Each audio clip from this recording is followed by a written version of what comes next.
దాంట్లో కలపడానికి ఎటువంటి అభ్యంతరం లేదు అని కూడా చెప్పడం జరిగింది. ఇక్కడికి వలవాంచెప్పు దగ్గర, ఇంకోటి ఏంటి లోసరి దగ్గర, అలాగే దురుసుమరి దగ్గర నియోజకవర్గం ఉన్నది కాదు. నియోజకవర్గం అని చెప్పి గర్భాశ్రమంలో పెడదామని కూడా అనొచ్చు. నేను చెప్పింది ఈ క్లారిఫికేషన్. ఎందుకంటే చాలా మంది ఎక్కడికో తరలిస్తున్నారు అన్నది కాదు. అక్కడ పెట్టుకుంటే భీమవరం అంటున్నారు. ఇక్కడ పవన్ కళ్యాణ్ గారు ఎప్పుడు వచ్చినా సరే బస్సు చేసేది ఇక్కడికి 500 మీటర్ల పక్కన ఉన్న నిర్మలా కన్వెన్షన్ లో.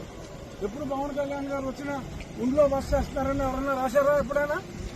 ఎప్పుడు కూడా భీమవరంలోనే పవన్ కళ్యాణ్ గారు వచ్చారని అంటారు. మన మనసులో వైసీపీ వాళ్ళ కుట్రకి ఏ పార్టీలు పడకూడదు. ఒకవేళ పడేలాగా ఉన్నా పడకూడదు. ఏదో ప్రపోజల్తో వచ్చా, గాల్లో కాకుండా ఒక కాంక్రీట్ ప్రపోజల్తో రండి. వైసీపీ వాళ్ళు ఏమంటున్నారు? అక్కడ మేము ఇచ్చేసాం, నిధులు ఇచ్చేసామంటున్నారు. ఎక్కడ ఉన్నాయి నిధులు? ఏమిచ్చారు? ఇచ్చినప్పుడు మీరు ఏం చేశారు?